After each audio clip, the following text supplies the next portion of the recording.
पता है भैया, खेत में इस बार जितना धान हुआ है ना, हम खाकर भी खत्म नहीं कर पाएंगे। हाँ हाँ, कुछ धान बाजार में बेच देंगे और जो पैसा आएंगे उससे घर के छत की मरम्मत कर लेंगे। क्यों, क्या कहते हो? हाँ हाँ, बिल्कुल सही, बिल्कुल सही। भाभी, मुझे थोड़ा चावल दे दो। हाँ, देती हूँ।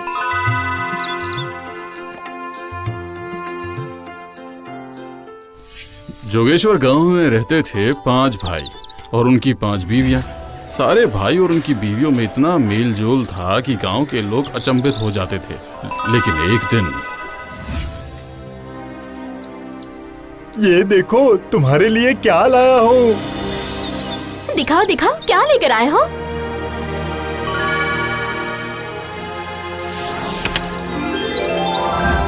अरे वाह, ये कितना सुंदर है। ये तो सोने का हार है जी। हाँ हाँ हाँ, राम बाग में धान बेचने गया था ना। वाह, ये तो बहुत ही सुंदर है जी।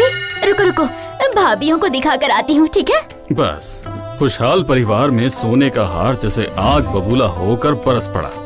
एक मामूली से सोने के हार ने 5 भाइयों की बीवियों की खुशहाल जिंदगी के बीच में फूट डालने का काम कर दिया। सारी भाभियों के मुंह बनने लग गए।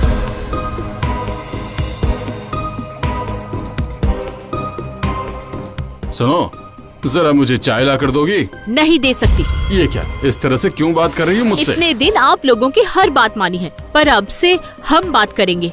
क्या मतलब? आप सब कहते हैं ना कि जो भी आएगा 5 भाई और 5 बीवियों में बांट कर ले लेंगे। तो आज क्या हुआ? क्यों, क्या हुआ? तुम्हारे छोटे भाई ने अपनी बीवी को सोने का हार लेकर दिया है। वो कैसे देगा? और कैसे देगा? धान बेचने गया था, उसी पैसे से अपनी बीवी के लिए सोने का हार खरीद कर लाया है। मुझे भी वैसा हार चाहिए। अरे, हमें जो चाहिए वो हमेशा मिल जाता है क्या? अगर मिल नहीं सकता तो फिर एक साथ रहा भी नहीं जा सकता। क्या? हाँ, अलग अलग कर दो सबको, सब अपने अपने हिसाब से रहेंगे। हाँ रे छोटे, माँ बाप का बनाया सुखी परिवार सिर्फ तेरी वजह से टूटने की कगार पर है। बस बीवियों के दबाव से और छोटी बहू की बचकानी हरकत की वजह से ये परिवार टूटकर बिल्कुल टुकड़ों में बिखर कर रह गया। तो फिर आज से हमारा खाना अलग अलग बनेगा। उसके बाद जमीन, सुन मजले, तेरे लिए है नारियल का बगीचा, और तू सुन, तेरे लिए है बांस का बगीचा, और तू, तेरे लिए तालाब, और मेरे लिए धान का खेत, और छोटे, तेरे लिए सुपारी का बगीचा। तो ठीक है, आज से सब अपने अपने तरीके से मेहनत करो और खुश रहो। लेकिन भैया, मैं... हाँ, बात को और मत बढ़ा। हम सबका बराबर हिस्सा हो, ये शर्त तूने ही तोड़ी है। अब लेकिन किंतु परंतु मत कर। जाओ, सब अपने अपने काम पर निकलो।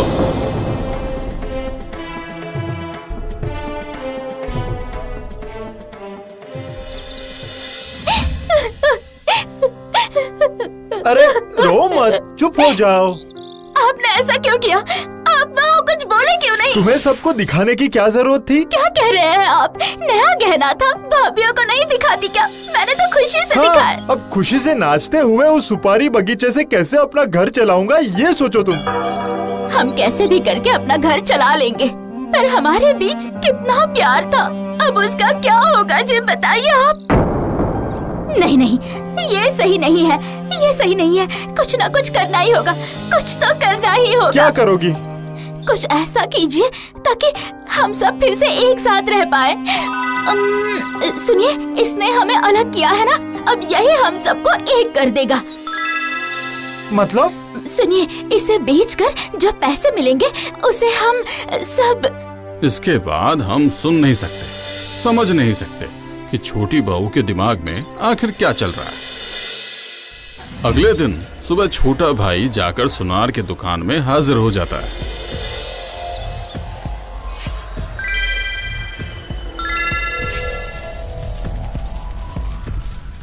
सुनिए भाभी, बड़ी भाभी, ओ छोटी भाभी, सुनिए ना, मैं क्या कह रही थी।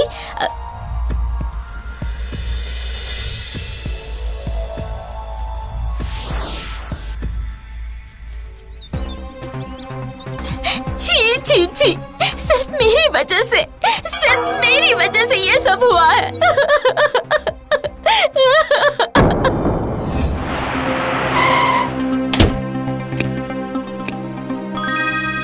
कोई है? कहाँ है साहब?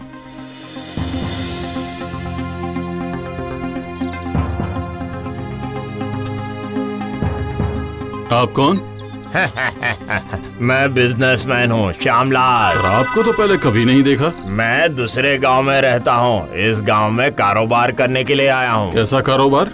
वही गांव की चीजें खरीदकर शहर में बेचता हूँ और अच्छी कीमत भी देता हूँ। ओह अच्छा, ठीक है। वो रहा मेरा धान का भंडार। कहिए कितनी कीमत देंगे? अरे नहीं, धान लेकर क्या होगा, वो तो किसान लोग ऐसे ही भेज देते हैं। कुछ और है क्या? अगर आप चाहे तो मेरे पास नारियल के पेड़ है। मेरे पास है बांस का बगीचा। मेरे पास तालाब। अच्छा तो चलिए चलकर देखते हैं। चलिए हाँ, चलिए। बिल्कुल। हे ईश्वर, सबका भला करना, हमें एक कर देना। खेत में जाकर बांस और नारियल कुछ भी श्यामलाल को पसंद नहीं आता और वो कहता है, नहीं, ये नारियल कुछ अच्छे नहीं लग रहे हैं और बांस तो आजकल चलता ही नहीं है बाजार में। सब लोग लोहे के रोड से अपना काम चला लेते हैं। मेरे तालाब किनारे चलिए, देखिए कितनी अच्छी मछलियां हैं। ठीक है।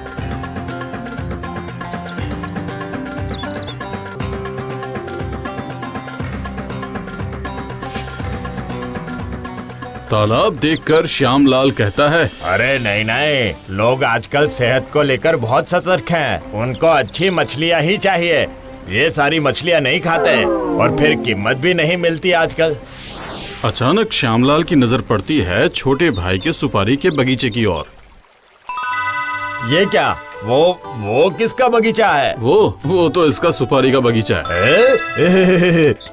वाह, आप लोगों ने पहले क्यों नहीं बताया कि आप लोगों का सुपारी का भी बगीचा है? हाँ, हमारा था, पर अब वो छोटे भाई का है। अरे वाह, आजकल सुपारी मिलना बहुत मुश्किल हो गया है। हाँ, इसलिए सुपारी की कीमत आजकल सोने की कीमत बराबर है। आप सुपारी बेचेंगे ना? हाँ, जरूर बेचूंगा। अच्छा ठीक है, तो फिर मैं कल ही सारी सुपारी लेकर जाऊंगा। ठीक है, और आपके घर आकर पैसे भी दे दूंगा। ठीक है। और अगले दिन श्यामलाल के आदमी आकर सारे सुपारी तोड़कर ले जाते हैं।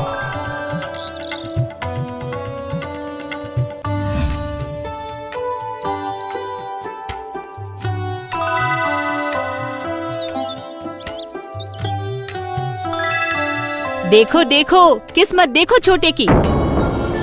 आपने तो उसे सुपारी का बागीचा दिया और वही सुपारी बेचकर कितने सारे पैसे मिल गए उसे। इसमें हम क्या कर सकते हैं भला? सब उसी की किस्मत है। आज अगर जमीन जायदाद का बंटवारा नहीं होता तो ये पूरे पैसे हम पांचों भाइयों के हिस्से में ही तो आते। सही कहा भैया, ये बंटवारा करना सही साबित नहीं हुआ। आपने सही कहा भैया, सब किस्मत की बात है। पहले एक साथ थे तो सबकी जिंदगी अच्छे से गुजर रही थी। अब जरा देखो, हर तरफ सिर्फ छोटे का ही फायदा हो रहा है। अब तो छोटी बहू नए नए गहने हमें दिखा दिखा कर पहनेगी। गर्व से उसके पैर तो जमीन में ही नहीं पड़ने वाले।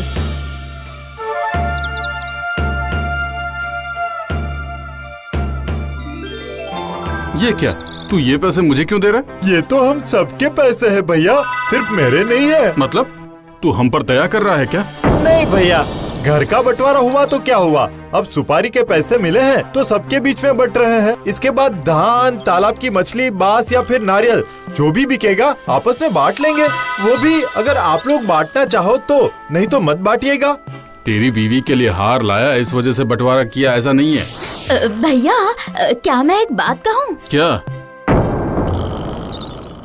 दरअसल जिस हार को लेकर इतनी गड़बड़ हुई है, वो आपके भाई ने धान बेचकर नहीं खरीदा था। नहीं खरीदी मतलब?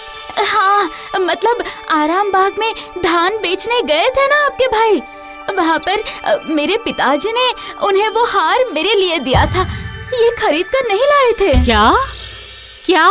तो तूने पहले क्यों नहीं बताया? क्योंकि ये सब आपके भाई ने बाद में मुझे बताया, पर मैं आप लोगों को बताने ही वाली थी, लेकिन आप लोगों ने ही मुझसे बात नहीं की। क्या? पर मैंने ना एक नाटक किया है, इसके लिए आप सब मुझे माफ कर दीजिएगा। कैसा नाटक?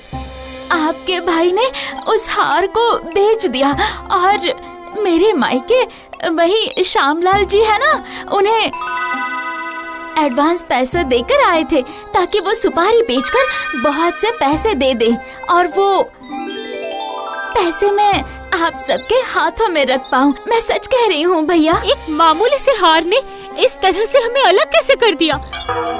इसका मतलब हमारे बीच में कोई प्यार ही नहीं है। सही कहा, ये हमारी गलती है। हमें माफ कर दीजिए छोटी। तुमसे गलती हो गई है भाई। आज से हम सब लोग एक साथ रहेंगे भाई। आ जाओ।